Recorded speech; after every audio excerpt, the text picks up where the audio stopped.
Sejam bem-vindos à análise semanal Meta Agro.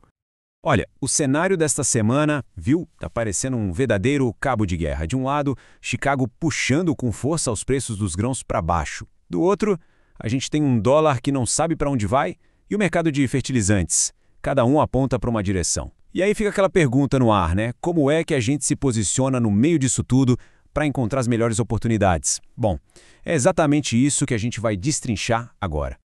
Então, para a gente organizar o raciocínio, vamos fazer o seguinte. Primeiro, a gente olha para o cenário global para entender as forças que estão em jogo.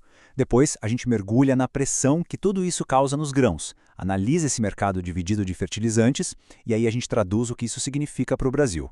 E no final, claro, a gente traça aqueles pontos de atenção para os próximos dias. Vamos lá. Certo? Começando pelo começo. Para a gente entender o preço da soja lá no porto, ou o custo do adubo aqui na fazenda, a gente precisa primeiro dar uma espiada no que está acontecendo lá fora, principalmente nos Estados Unidos. E por lá, a gente tem basicamente duas grandes forças atuando ao mesmo tempo. De um lado, a economia americana está dando uns sinais de fraqueza e isso, claro, agita o mercado financeiro. Do outro lado, os dados que vêm do campo mostram um excesso de grãos, o que pressiona diretamente as cotações agrícolas.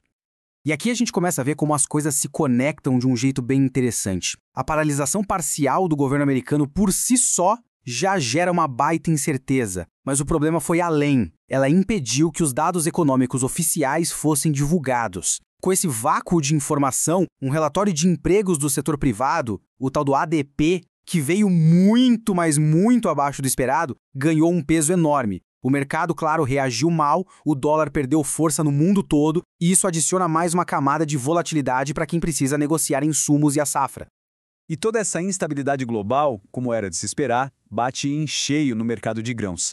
Essa pressão toda que a gente está vendo em Chicago é o reflexo direto desses fatores, tanto da economia quanto, claro, do excesso de oferta. E o problema fica ainda mais nítido quando a gente olha os dados do USDA, o Departamento de Agricultura de lá. Os estoques trimestrais de milho e de trigo vieram bem acima do que o mercado estava esperando. Esse excesso de oferta funciona como se fosse um cobertor pesado, sabe? Empurrando para baixo não só os preços desses grãos, mas acabando por arrastar a soja junto no embalo. O resultado está aí. A soja rompeu aquela barreira psicológica, aquele suporte técnico super importante dos 10 dólares por bushel, que é aquela medida de mais ou menos 27 quilos que eles usam. Isso é um sinal de alerta que acende em todo o mercado. Não tem jeito. E para completar esse cenário todo de pressão, a gente tem o fator China. Enquanto os compradores chineses não voltarem com apetite para o mercado americano para ajudar a consumir aquele estoque gigante, os preços vão continuar sentindo. A ausência deles simplesmente desequilibra toda a balança de oferta e demanda. É simples assim. Agora, mudando um pouco o foco, vamos falar de fertilizantes. Aqui a história é bem diferente. A gente não vê um movimento único, em bloco. O mercado está claramente dividido, com cada nutriente seguindo sua própria lógica, seu próprio caminho.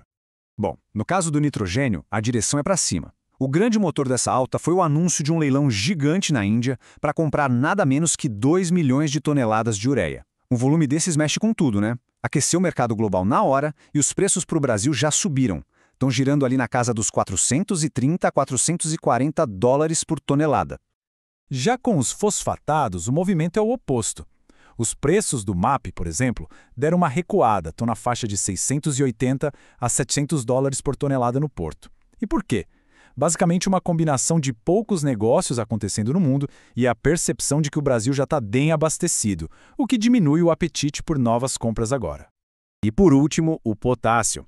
Ele está mais estável, mas com um viés de baixa. A oferta global está bem confortável e sem uma demanda mais forte para dar uma puxada, os preços continuam pressionados. Eles estão se mantendo ali na faixa de 345 a 360 dólares por tonelada, também considerando o custo com o frete até o porto brasileiro. Ok, agora vamos trazer essa conversa toda para a nossa realidade. Na prática, o que esse cenário global significa para o produtor aqui no Brasil? Onde é que estão os impactos e, principalmente, as oportunidades?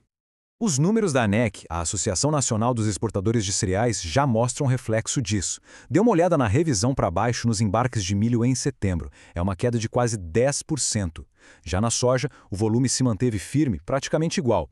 Isso mostra a força da demanda, principalmente da China, pelo nosso produto, mesmo com o cenário lá fora não ajudando. E é fascinante ver como o mercado reage lá na ponta. Com as relações de troca mais favoráveis, produtores e cooperativas mais capitalizados já estão se antecipando, fechando compra de fertilizante para a safra de 2026-2027. Dá para imaginar? A gente vê até uns movimentos de logística que não são comuns, como fertilizante sendo transferido do sul, onde tem mais estoque, lá para o centro-oeste para aproveitar as janelas de negócio. Bom, chegando na reta final da nossa análise, vamos resumir tudo numa lista bem prática. Afinal, no que é preciso ficar de olho nos próximos dias para poder tomar as melhores decisões? Então vamos lá. É preciso manter o radar ligado em 4 fatores-chave. Primeiro, a volatilidade do dólar, que impacta tudo, do custo do insumo ao preço da saca. Segundo, o resultado daquele leilão de ureia na Índia, no dia 15, que vai ditar o rumo dos nitrogenados. Terceiro, o ritmo das compras chinesas, que é essencial para dar algum suporte para o preço dos grãos. E, claro, o avanço do plantio de verão aqui no Brasil, que vai definir o ritmo da nossa demanda interna por insumos. A conclusão que fica é bem clara. Com uma oferta global de grãos tão elevada, o planejamento estratégico deixa de ser só importante e passa a ser decisivo. A capacidade de aproveitar as janelas de oportunidade, seja para comprar insumos ou para vender a produção, vai fazer toda a diferença no resultado final. A pergunta que fica no ar é: qual vai ser a estratégia adotada?